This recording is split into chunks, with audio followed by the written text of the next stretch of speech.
maghrib dan ba'da isya. Biasanya khusus spesial ba'da isya atau ba'da subuh, saya mengajak bapak-bapak sekalian dan ibu sekalian untuk sama-sama sebelum kita memulai kajian, sama-sama kita membaca Al-Quran Al-Karim.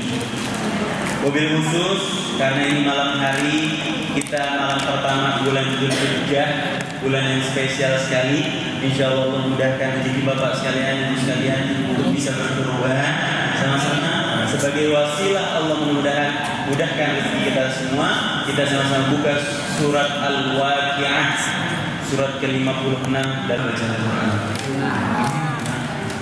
Dan sejatinya selezat itu melakukan beribadah kepada Allah Subhanahu wa taala. Bapak Ibu, kata para ulama, khususnya ulama sufi, bilang apa? Orang ahli ibadah itu lebih menikmati ibadahnya dibandingkan ahli maksiat menikmati kemaksiatan. Orang maksiat keluar waktu dan lain sebagainya. Sementara ahli ibadah melakukannya dengan tenang, melakukannya dengan nikmat, begitu gratis, ditukar dengan rezeki dari Allah Subhanahu wa taala. Maka jangan heran kalau ada kisah-kisah para ulama, orang-orang soleh dalam membaca Al-Quran di saatan setiap hari satu kali. Bahkan ada di saat bulan Ramadan, Imam Syafi'i sehari bisa 2 kali khatam. Dan itu bukan hal yang mustahil. Mungkin banget. Beberapa orang soleh mengatakan dalam seumur hidupnya ribuan kali dia khatam Al-Quran. Dan itu sekali lagi bukan hal yang mustahil, hal yang amat sangat mungkin terjadi. Mengapa? Karena mereka sangat menikmati bacaan Al-Qurannya. Beberapa dia merasakan ketika membaca Al-Quran, dia seolah-olah lagi minum madu. Jadi di lisannya seperti sedang minum madu. Adalah Sayyidina Umar bin Al-Khattab radhiyallahu anhu, khalifah, pengganti kepemimpinan setelah Sayyidina Abu Bakar, setelah baginda Nabi Muhammad sallallahu. Beliau suatu saat membaca satu ayat. Ayatnya begini, innal ladzina amanu wa 'amilus shalihati sayaj'alu lahumur rahmanu wudda. Sesungguhnya orang-orang yang beriman dan beramal soleh, maka Allah akan datangkan di dalam dirinya wudda. Apa itu wudda? Wudda sama katanya dengan mawaddah. Apa artinya mawaddah? Cinta, love. Bahasa Bekasinya love. Ngerti Pak love? Kalau ngerti love berarti asli orang Bekasi. Cinta, wudda. Jadi ayat ini menjelaskan bahwa cinta itu hadiah dari Allah khusus kepada hamba yang beriman dan beramal saleh. Sayyidina Umar ketika membaca ini tergerak hatinya.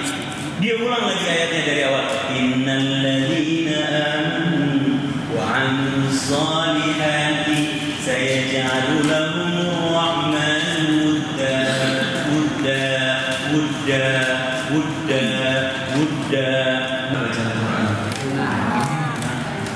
Dan sejatinya selezat itu melakukan beribadah kepada Allah Subhanahu wa taala. Bapak Ibu, kata para ulama, khususnya ulama sufi, bilang apa? Orang ahli ibadah itu lebih menikmati ibadahnya dibandingkan ahli maksiat menikmati kemaksiatan. Orang maksiat keluar waktu dan lain sebagainya. Sementara ahli ibadah melakukannya dengan tenang, melakukannya dengan nikmat, begitu gratis, ditukar dengan rezeki dari Allah Subhanahu wa taala. Maka jangan heran kalau ada kisah-kisah para ulama, orang-orang soleh dalam membaca Al-Quran di saatan setiap hari satu kali. Bahkan ada di saat bulan Ramadan, Imam Syafi'i sehari bisa 2 kali khatam. Dan itu bukan hal yang mustahil. Mungkin banget. Beberapa orang soleh mengatakan dalam seumur hidupnya ribuan kali dia khatam Al-Quran Al-Karim, dan itu sekali lagi bukan hal yang mustahil, hal yang amat sangat mungkin terjadi. Mengapa?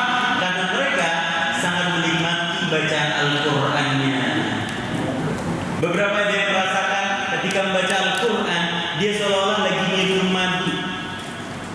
Jadi dirisannya seperti sedang minum madu. Sayyidina Umar bin Al-Khattab radhiyallahu anhu khalifah, pengganti kepemimpinan setelah Sayyidina Abu Bakar, setelah baginda Nabi Muhammad SAW. Beliau suatu saat membaca satu ayat.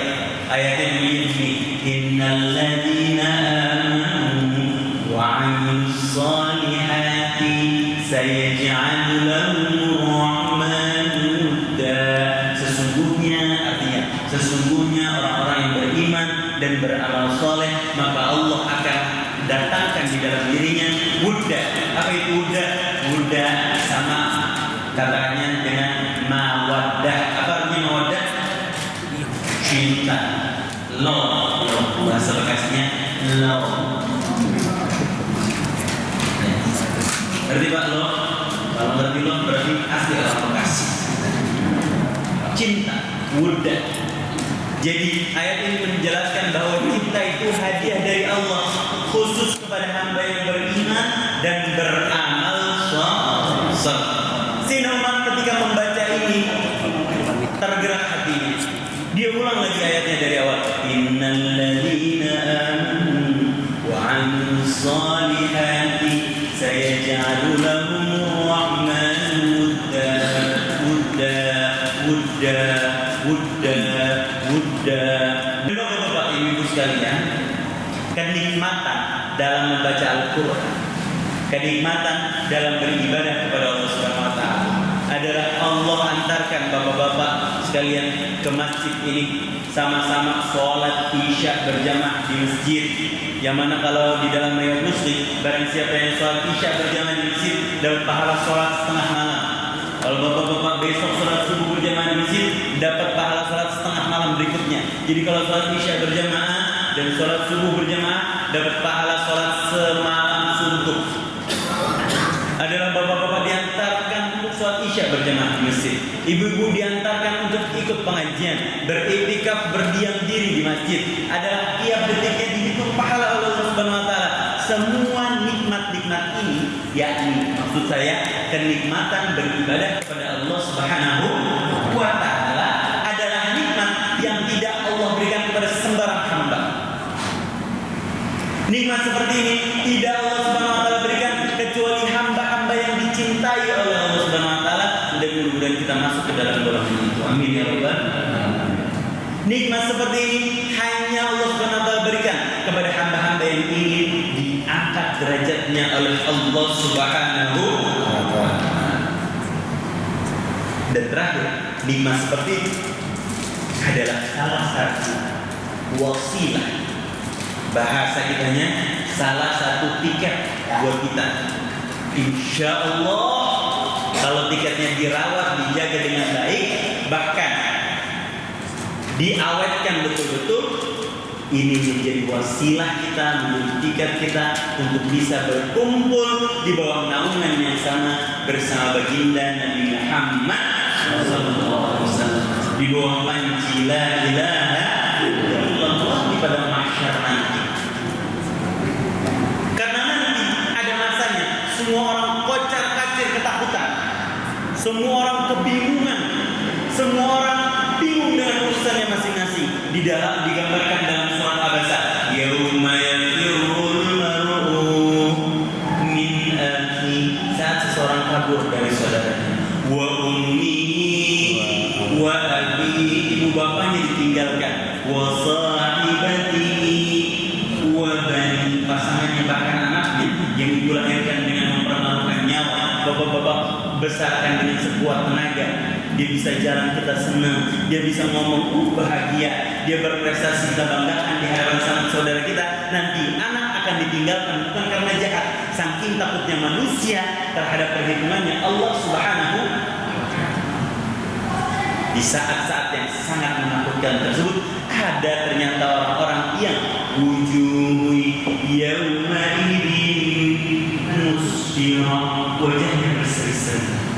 dhahikatun mustabsyirah, tertawa ria gembira dikumpulkan bersama baginda Nabi Muhammad. Mudah-mudahan kita masuk ke dalam golongan itu. Mudah-mudahan kita diantarkan masuk ke dalam golongan itu. Amin ya rabbal alamin. Siapa mereka? Salah satu di antaranya duduknya bapak-bapak yang duduk di sini, insya Allah masuk ke dalam golongan itu. Siapa mereka? Itu barang-barang warajulun. Nah, seperti ini sekali lagi, warajulun. Yang semangat ibu di belakang, warajulun. Walbuhu mu'allakun bil masajid. Bu, antum lihat? Enggak, alhamdulillah. Siapa mereka? Dan orang-orang yang hatinya tertaut. Mu'allak itu artinya tertaut. Maksudnya apa? Jatuh cinta. Sekali lagi bahasa bekasinya, walimillah. Tahu walimillah itu jatuh cinta. Sama apa? Sama masjid rumahnya Allah Subhanahu wa ta'ala. Kalau Bapak Ibu datang ke sini dengan penuh semangat, walaupun ngantuk-ngantuk nggak apa-apa. Saya nggak pernah tersinggung orang ngantuk di kajian saya. Saya berkali-kali bilang, Ustaz Fahri saksinya, saya nggak pernah tersinggung orang ngantuk di kajian saya. Ibu-ibu ngantuk nggak usah ditahan, tidur aja nggak apa-apa. Tahu nggak Bu? Nih ya, fun fact-nya yang fun fact. Apa ya fun fact itu? Apa ya bahasa bekasinya? Fun fact itu fakta menarik. Fakta menariknya Bu, perang Badar itu salah satu kunci kesuksesannya gara-gara ngantuk. Percaya? Sahabat perang Badar bisa menang perang Badar, salah satu diantaranya adalah bener loh ini. Dia berbicara dalam Al-Quran, idh nu'asa amanatan minhu. Saat Allah memberikan rasa kantuk kepada pasukan perang Badar, amanatan minhu, untuk memberi ketenangan kepada mereka. Kenapa rasa kantuk itu diberikan? Pak, bayangin hutang Bapak mau sebulan dari, jangan sampai kejadian. Tapi bayangin hutang Bapak belum dibayar. Bapak dapat kabar besok rentenir atau penagih hutang datang ke rumah Bapak. 5 orang Pak. Yang 2 badannya gede-gede, ini bukan rasis, maksudnya orangnya gede-gede gitu, gede-gede, bekar-bekar. Yang satu lagi pemimpinnya. Kira-kira begitu dia tahu bakal datang ke rumah kita mau nagih hutang kita belum bisa bayar, apa yang biasanya orang-orang lakukan? Takut. Nah ini para sahabat dari jumlah mereka 313 berhadapan dengan 1000 pasukan kaum musyrikin dengan persenjataan yang lengkap, dengan kuda-kuda yang kokoh. Gimana rasanya Pak? Sebagai unsur, sebagai orang yang punya sifat manusiawi, pasti ada rasa was-was, rasa takut, grogi lah. Mungkin tidak takut, kenapa? Karena mereka yakin akan ditolong Allah Subhanahu wa ta'ala. Tapi pasti ada groginya. Gak mungkin enggak. Namanya manusia, menungso. Ini apa yang dilakukan oleh baginda Muhammad SAW? Baginda Nabi mengumpulkan para sahabatnya di masjid, di tempat mereka biasa sholat. Apa yang baginda Nabi lakukan? Memberikan satu amalan, Bapak Ibu bisa amalkan. Amalannya adalah membaca Ya Hayyu Ya Qayyum, ikuti. Ya Hayyu Ya Qayyum. Lagi Ya Hayyu Ya Qayyum. Ya Hayyu Ya Qayyum. La ilaha illa anta. La ilaha illa anta. Hidup wajahnya maha Allah. Mereka baca ini sampai disuruh berhenti sama baginda Muhammad Sallallahu Alaihi Wasallam. Mereka baca ini, kemudian setelah itu dikasih kantuk sama Allah Subhanahu Wa Taala.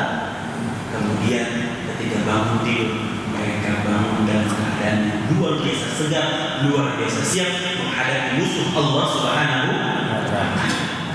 Di sisi lain, kaum kafir Quraisy malamnya habis mabuk-mabukan. Mabuk party. Mabuk party setelah mabuk mereka nggak bisa minum. Bayangin orang malamnya mabuk, paginya nggak bisa minum. Kenapa nggak bisa minum? Karena sumurnya udah ditutup sama kaum muslimin. Selagi mereka berpesta orang, diam-diam sumurnya ditutup. Sumur-sumur mata air tempat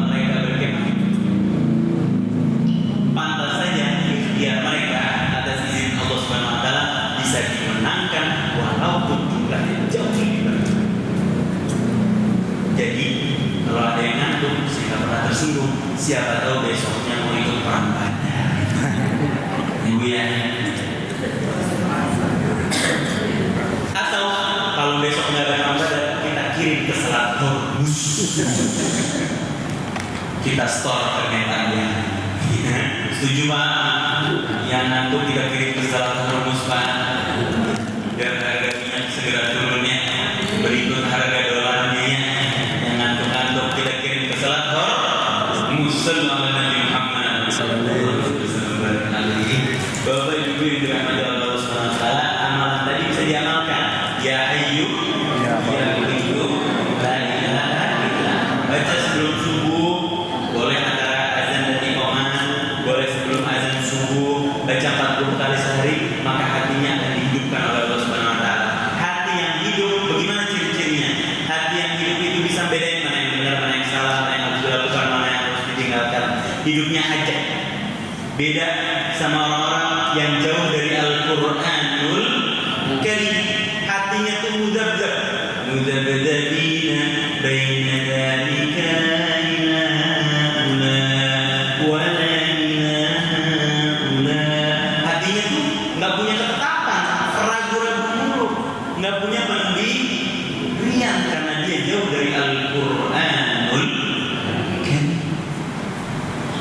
Maka saya ucapkan sekali lagi, beruntung bapak-bapak ibu sekalian malam hari ini mendapatkan nikmat yang sangat spesial yang pernah Allah Subhanahu wa taala berikan kepada hambanya, yaitu kenikmatan beribadah menghamba kepada Allah Subhanahu wa taala. Dan nikmat seperti ini adalah nikmat yang akan mengangkat derajat kita di sisi Allah Subhanahu wa taala. Amin ya rabbal alamin.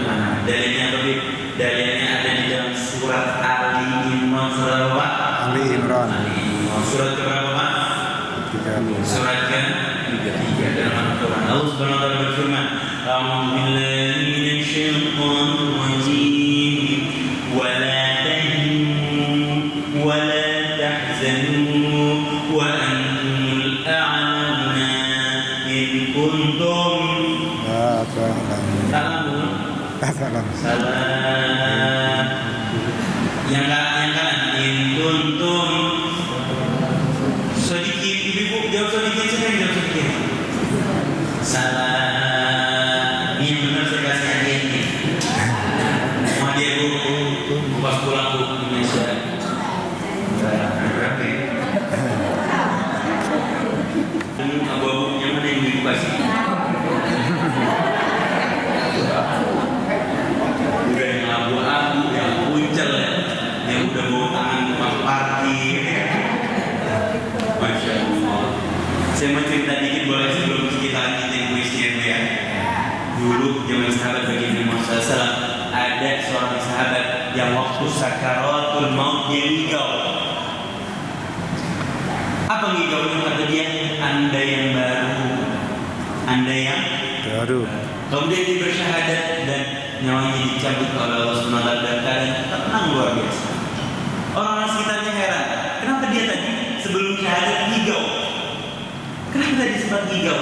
Anda yang baru, Anda yang baru. Ternyata waktu dia sehat, dia pernah keluar di musim dingin. Dan jangan bayangkan musim dingin itu kayak puncak. Pohon puncak tuh musim dingin enak ya. Sambil makan, mie rebus, siapa ya? Jagung bakar enak. Kalau di Arab musim dingin itu nusuk luar biasa sampai ke kulit. Saya belajar di Yaman bu, Pak. Itu kalau musim dingin kita naik motor, ini kulit pertama-tama biru merah dulu, habis merah biru, habis biru hitam gosong Pak. Saking dinginnya. Maka orang di Arab itu kalau musim dingin wajib keluar rumah pakai pakaian musim. Nah, sahabat ini waktu masih sehat dia keluar rumah pakai pakaian musim dingin. Dia berangkat ke pasar. Ngapain dia berangkat ke pasar? Beli pakaian musim dingin yang baru. Pulang dari pasar dia nemuin gelandangan. Nggak punya pakaian musim dingin. Gelandangan menggigil di pinggir jalan. Apa yang dia lakukan? Dia lepas pakaian musim dingin dia yang lama. Dia kasih kepada gelandangan itu, dia pakai pakaian musim dingin dia yang baru. Waktu sakaratul maut dia lihat balasan dari Allah Subhanahu wa taala karena memberikan pakaian musim dingin dia yang lama. Balasan yang luar biasa indah, luar biasa bagus, tapi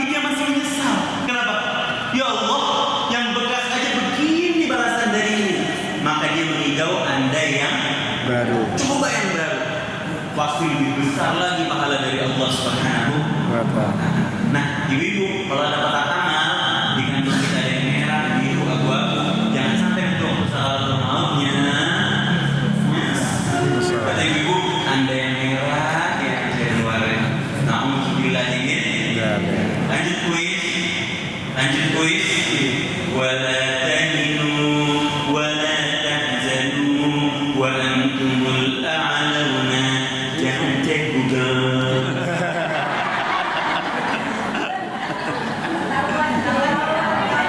In kuntum masih talamu. In kuntum ibu ini ibu, masya Allah. Yang begitu sih. Benar-benar itu jawabannya.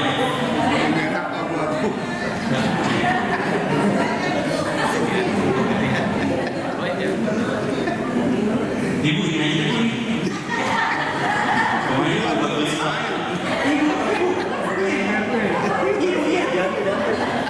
Maaf ya Bu, receh nggak apa-apa ya. Bu tadi demi Allah tadi 50.000 saya lupa naruhnya di mana. Masya Allah, silakan. HP. Gak ada, alhamdulillah selamat selesai saya. Kita arti gambarnya Pak.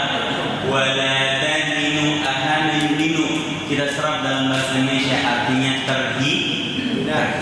Di depannya ada la artinya tidak. Tapi kalau la bersandingan dengan kata kerja, maka la artinya jangan. Kata Allah Subhanahu wa Ta'ala, wala tahinu, jangan pernah kamu merasa terhina. Wala tahzanu, la tahzan artinya jangan bersedih. Dulu ada buku, ingat ya? Buku terkenal dulu karena ayat al-Qur'an la tahzan artinya jangan bersedih. Kata Allah, wahai hambaku, jangan pernah kamu merasa terhina, tidak perlu kamu bersedih hati. Kalau kata orang Bekasi, jangan pernah kamu insecure. Insecure Bu, apa insecure? Ibu pernah dengar anaknya mau insecure nggak? Mama aku insecure. Apa itu insecure? Kata Allah, jangan pernah wahai hambaku kamu merasa terhina, nggak perlu kamu bersedih hati, nggak perlu kamu minder. Kenapa? Wa antumul a'laun, karena kamu adalah orang yang tinggi derajatnya di sisi Allah Subhanahu wa Ta'ala. In kuntum sedikit lagi baru 2 menit. In kuntum Mu'minin. in kuntum gimana ada di dalam hati kita diangkat derajatnya di sisi Allah Subhanahu wa Ta'ala. Dan kalau sudah naik derajatnya di sisi Allah, apakah kita masih peduli sama omongan makhluk, peduli sama cibiran makhluk? Rasa-rasanya siapa penguasa alam semesta? Allah. Siapa raja di raja? Allah. Siapa penguasa langit dan bumi? Siapa zat yang maha kaya? Siapa yang tahu kebutuhan kita? Siapa yang selama ini memenuhi kebutuhan kita? Siapa yang tahu keinginan kita? Siapa yang bisa mengabulkan keinginan kita? Siapa yang tahu kekurangan kita? Siapa yang bisa memperbaiki kekurangan kita? Siapa yang tahu aib kita? Siapa yang selama ini menyembunyikan aib kita? Allah Subhanahu. Jadi kalau sudah mulia di sisi Allah, untuk apa lagi peduli sama omongan Manusia. Bapak-bapak, biar kata orang motornya bagus-bagus, mobilnya mewah-mewah, sementara kita cuma punya Mio Karbu. Itu Mio knalpotnya udah nyemprot debu hitam. Atau apa, Suprageter Pak? Suprageter itu Pak, kalau ada 60 km per jam, bakoknya godek getar deh. Atau punya saya Pak di rumah, saya punya di rumah Vario Inder, tahu Vario Inder Pak? Itu Vario udah nggak bisa dioglek lagi Pak, udah nggak bisa dipencet. Dia harus di starter, dioglek, oglek. Begitu bunyinya ember gitu. Tapi saya bangga sama Vario saya. Kenapa? Vario saya dipakai buat sholat 5 waktu di masjid. Alhamdulillah. Sama bapak saya. Tapi naik kapal saya jalan kaki aja. Ya. Alhamdulillah. Biarkan motor kita sederhana, Bu, varian saya jadi saksi bagaimana waktu saya masih baru lulus kuliah pada saat itu, bagaimana bahkan sebelum saya masuk kuliah, bagaimana waktu saya baru pulang dari Yaman, kita kerjanya Pak nyari janda. Pokoknya senyum-senyum saya nyari janda, aku susah Pak. Ngapain saya nyari janda? Buat dibantu. Janda yang membutuhkan. Bu, yang saya cari itu janda namanya janda metik Bu. Tahu janda metik? Udah nggak ada giginya. Kita cari, kasihan Bu. Rata-rata janda punya anak, anaknya ya yatim udah nggak punya bapak. Gitu kadang-kadang kita nemuin bukan hanya janda metik, ada yang namanya janda genetik Bu. Tuh janda genetik Bu.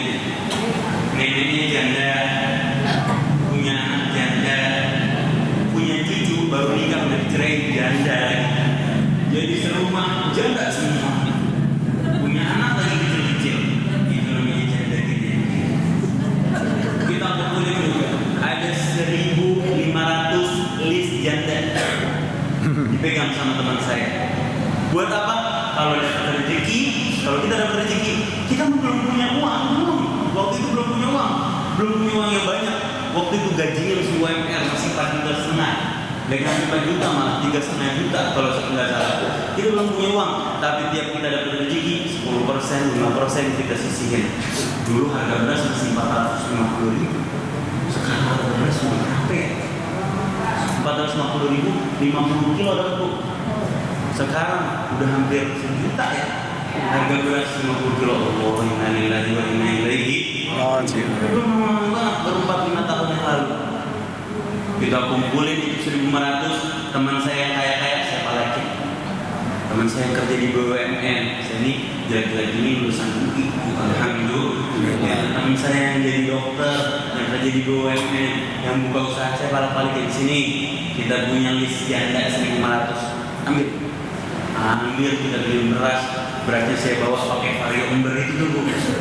Vario umber yang batoknya udah pintar juga kadang-kadang. Kita angkut, kita bagian. Alhamdulillah. Mudah jadi inspirasi buat Bapak Ibu sekalian. Sesederhana apapun motor yang kita punya, kendaraan yang kita punya, pastikan motor dan kendaraan itu mengantarkan kita kepada keridhaan Allah Subhanahu wa Ta'ala.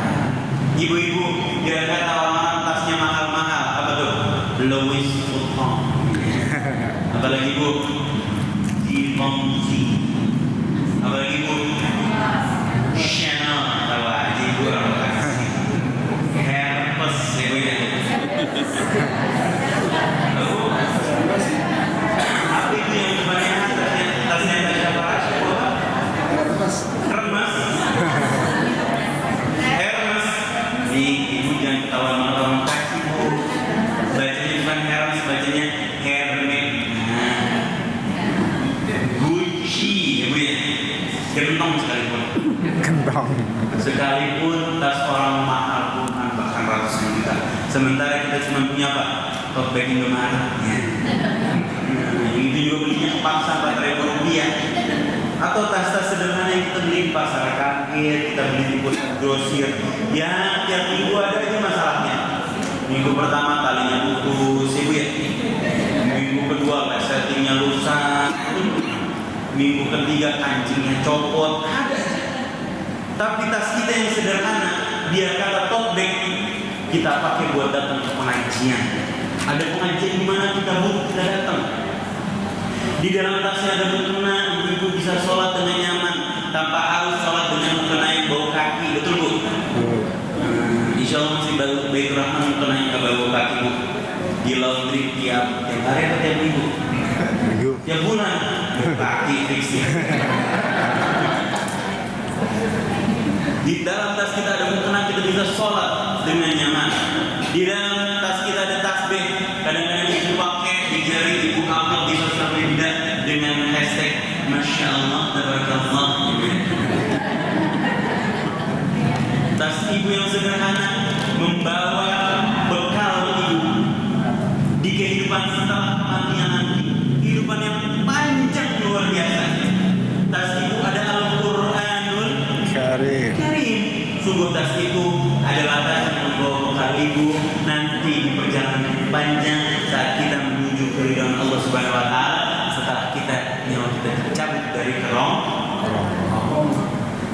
dibandingkan tas-tas mahal isinya cuma sama kartu kredit belum dibayar. Ya.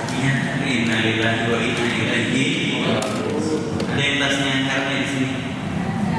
Gucci. Chanel. Nggak ada.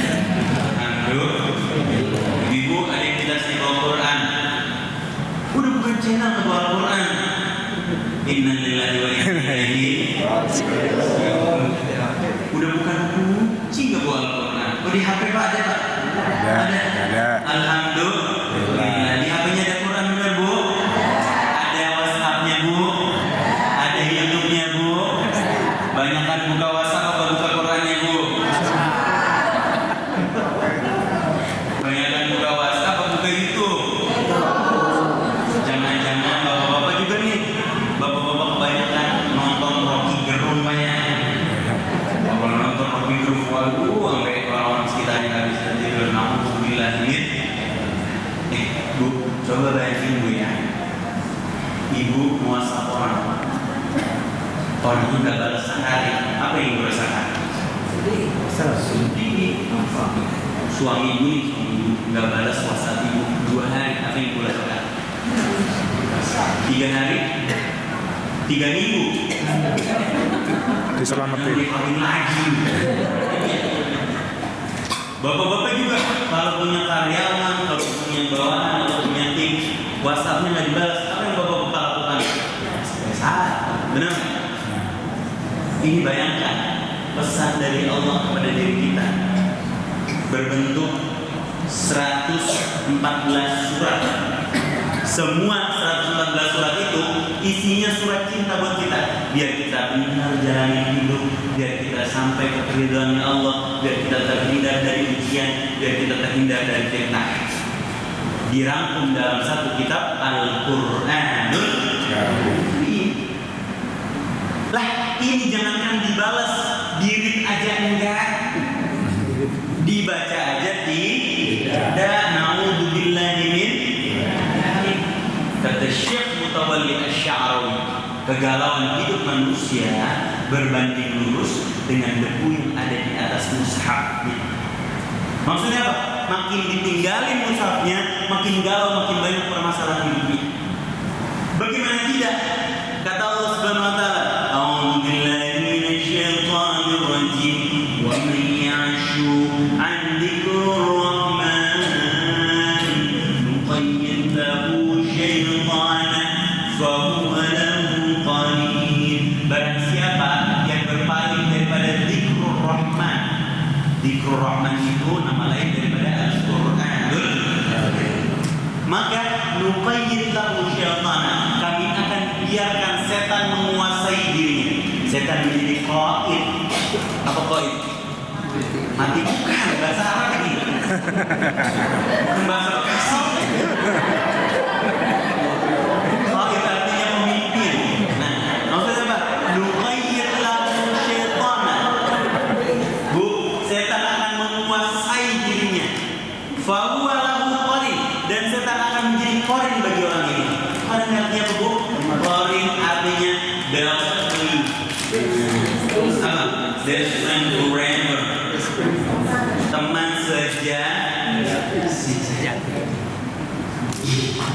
Artinya teman sejati siapa? Syaitanir rajim. Alhamdulillah ini. Ustaz mohon dikoreksi. Dalam bahasa Arab, teman itu ada banyak. Ada namanya shadiq. Apa? Shadiq. Ibu-ibu yang berangkat umroh nanti bakal ketemu. Ibu udah berangkat umroh? Insya Allah segera berangkat umroh. Yang bilang amin berangkat duluan insya Allah. Yang aminnya semangat berangkat bareng Habib bisa alkam. Kebetulan saya ada keberangkatan. Mau DP dulu Bu? Gratis. Berangkatnya gratis, pulangnya bayar. Mau Bu? Kalau nggak bayar jadi pulangin. Kalau ibu-ibu berangkat umroh bakal nemuin tukang dagang, tukang sapu, manggil kita Pak. Sodik. Apa artinya sodik? Sodik artinya teman juga. Cuma sodik itu teman yang cuma teman kenal gitu, kita kenal dia, dia kenal kita. Itu namanya sodik. Di atas sodik ada namanya sahib. Apa? Sahib. Sahib itu teman yang udah ada musahabah, kebersamaan, sama-sama kuliah di tempat yang sama, sama-sama jemaah Masjid Baitur Rahman, sama-sama hidup di komplek yang sama, sama-sama kerja di tempat yang sama, bahkan divisi yang sama. Itu namanya sohib. Nah, kita serap bahasa Indonesia, sohiban itu. Sohib artinya teman, tapi udah ada kebersamaan. Di atas sohib ada namanya khalil. Apa? Khalil itu teman juga, cuma ada ikatan perasaan.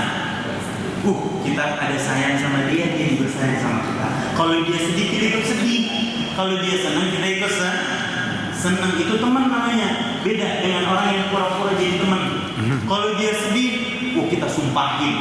Nah, itu orang pura-pura jadi teman. Tapi beda. Kalau kalian itu, kalau dia ada masalah, dia belum cerita, kita udah tahu.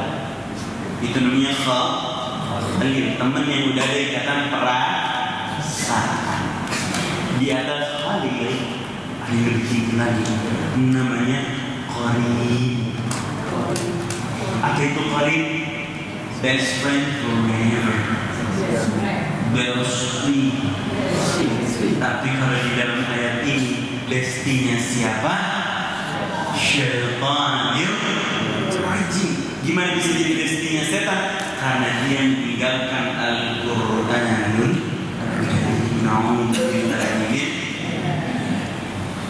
Maka kembali pada Al-Quran. Bapak Ibu, Al-Quran adalah dzalikal kitabul la raiba fihi, kitab yang tidak ada keraguan di dalamnya. Kalau ragu aja nggak ada, apalagi salah udah pasti benernya.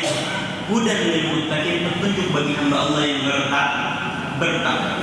Al-Quran, bapak-bapak ibu yang sudah berumur, Al-Quran itu punya nama lain, namanya Asy-Syifa. Apa?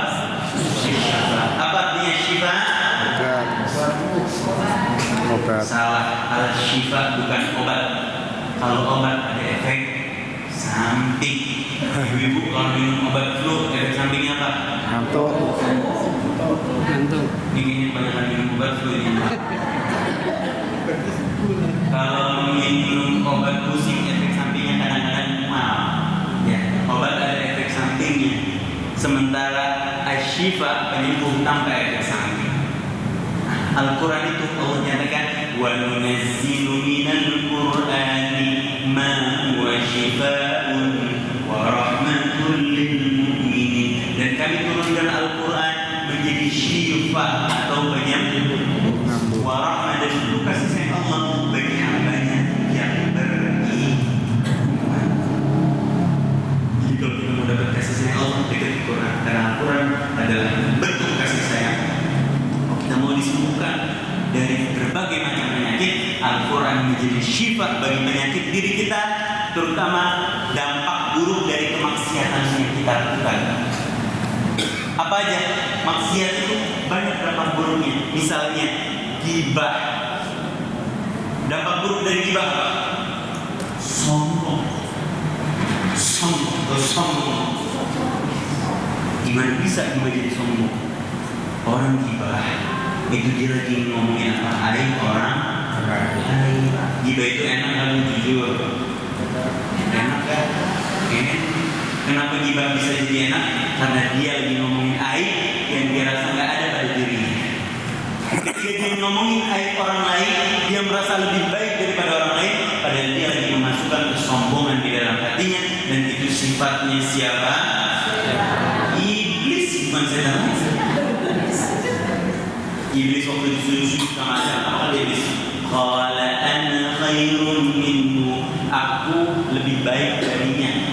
Khalaqtani min nar, Kau ciptakan aku dari api, wa khalaqtahu min tin, Kau ciptakan dia dari tanah. Aku lebih baik dari Adam. Iblis nggak tahu sekarang harga tanah naik terus. NJOP naik terus. Waktu iblis sombong kayak gitu, belum ada bangunan mall ya, belum ada jalan tol ya, tanah masih murah. Sekarang ibu kalau dikasih korek 100 sama surat tanah selembar milih mana bu? Surat tanah. Ibu nggak tahu harga tanah bakal naik. Makanya ibu sombong dia, diciptakan dari tapi kalimat iblis anak khairun minhu, aku lebih baik darinya, membuat dia diusir dari surganya Allah Subhanahu wa taala. Ibu yang suka gibah, segera obati penyakit hati yang disebabkan oleh gibah dengan Al-Qur'anul. Coba bu, pernah nggak kita dalam sehari nggak baca Quran sama sekali? Pak, pernah nggak kita dalam sehari nggak baca Quran sama sekali? Semingguan, sebulanan, sehari minimal sejuz ada, sehari minimal setengah halaman ada,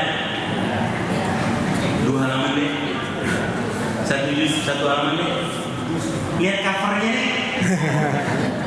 Jangan-jangan lihat cover aja tidak, betul? Saya kasih PR semua jemaah di sini tiap hari lihat cover Al-Quran. Mau? Gampang apa susah? Gampang ya, Mbak. Sebelum berangkat kerja lihat cover.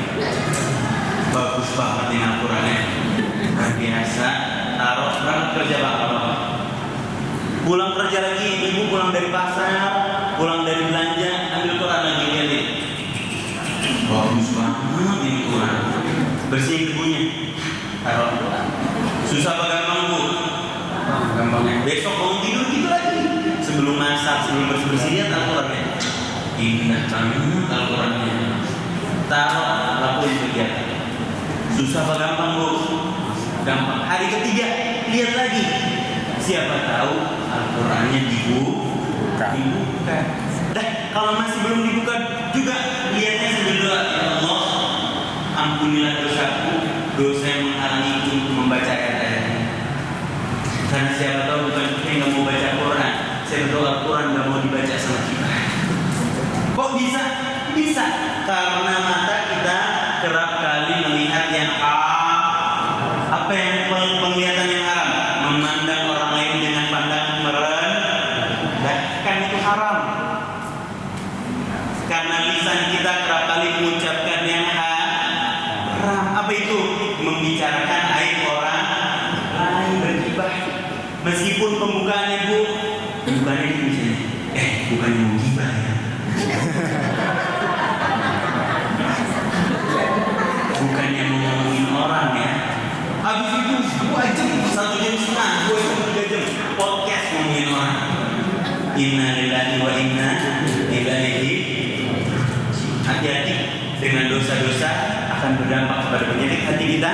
Dan kalau sampai dosa tersebut berdampak kepada penyakit hati kita, segera sembuhkan dengan Al-Qur'anul Karim.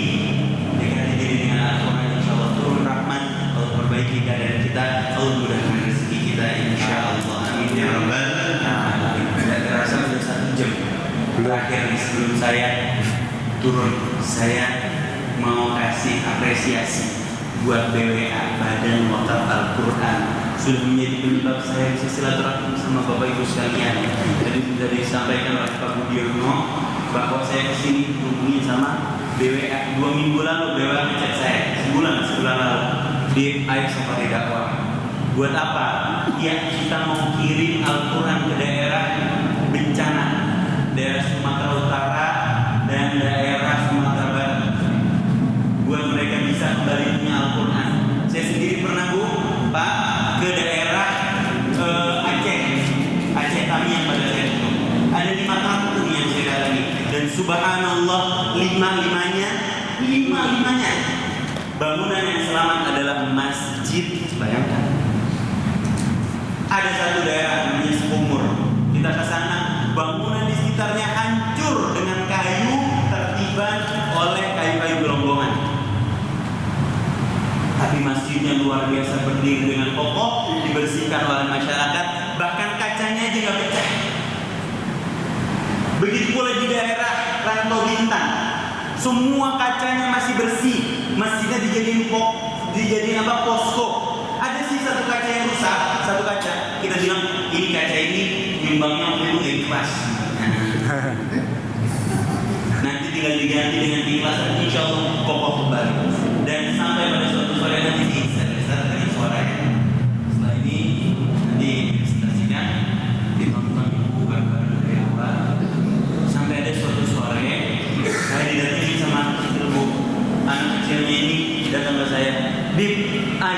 belajar ngaji dengan bahasa Sumateranya dia, dengan logat Sumatera. Ayolah belajar ngaji dia. Ayo nak, kita belajar ngaji. Dia bawa alat tulis, dia bawa pulpen, dia bawa buku tulis.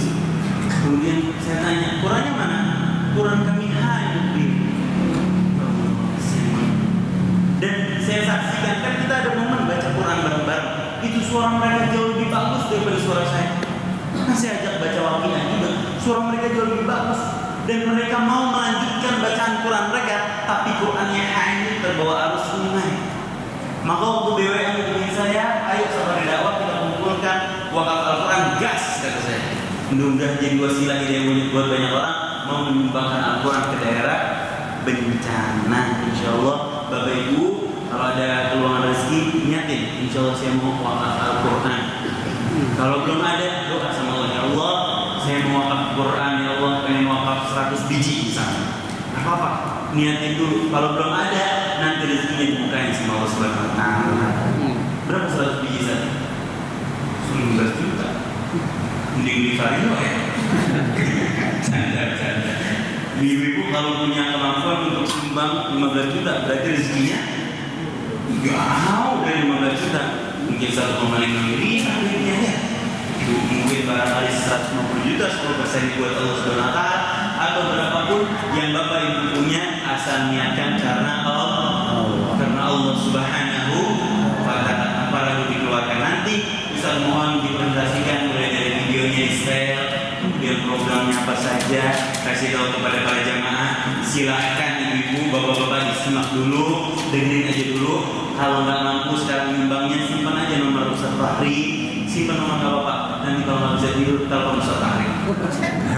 Nanti ditimunin sleep call Ustaz Fahri. Ustaz Fahri punya pasangan yang kasihan ya.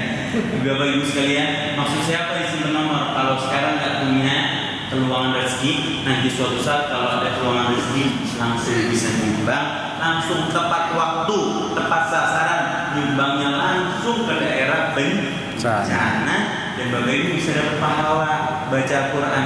Walaupun Bapak Ibu waktu itu pada hari itu lupa baca Quran, atau ibu-ibu barangkali lagi dantang bulan, tapi karena Quran yang disumbangkan dipakai buat baca Al-Quran, Bapak Ibu dapat pahala orang baca Quran, karena Al-Quran menjadi amal jariah untuk Bapak Ibu sekalian. Mudah-mudahan Allah mengangkat rezeki kita, Allah perbanyak rezeki kita, Allah mengangkat derajat kita, Allah mudahkan rezeki kita, rezeki yang mengangkat derajat kita di sisi Allah Subhanahu Wa Taala, rezeki yang mengantarkan kita kepada keridhaan Allah Subhanahu Wa Taala, rezeki yang mengantarkan kita ke surganya Allah Subhanahu Wa Taala, dan rezeki yang menguatkan keimanan dan ketakwaan kita kepada Allah Subhanahu Wa Taala. Al-hadini wa ala kulli niyatin salihah wa ala man kana salih wa ila hadratin Nabi Muhammad sallallahu alaihi wasallam. Al-Fatihah. Bismillahirrahmanirrahim. Alhamdulillahirabbil alamin arrahmanir rahim maliki yaumiddin. Iyyaka na'budu wa nasta'in ihdinas siratal mustaqim siratal ladzina an'amta 'alaihim ghairil maghdubi 'alaihim waladdallin. Amin. Bila ditaufiq wal hidayah wal hidayah. Bapak Ibu simak dulu apa yang disampaikan oleh Ustaz Fahri, insya Allah bermanfaat. Mohon maaf saya belum bisa kasih sesi tanya jawab terlebih dahulu. Ada urusan sih dari pagi keluar udah 4 hari ini, ya Allah doain ya Bu, mudah-mudahan Allah temenin dakwahnya, Allah kuatkan di jalan dakwah, Allah jadikan wasilah hidayah buat banyak orang. Ibu-ibu yang udah berumur, bapak-bapak yang udah berumur, anggap saya sebagai anak aja ya, anggap anak. Kalau ketemu di mana-mana disapa, insya Allah. Kemudian ini bukan silaturahim yang terakhir kalinya. Kemudian kita ketemu di lain kesempatan. Dan kalau udah dianggap anak, dikirim mau jajan ya teman. Enggak, dikirim doa aja, dikirim doa insya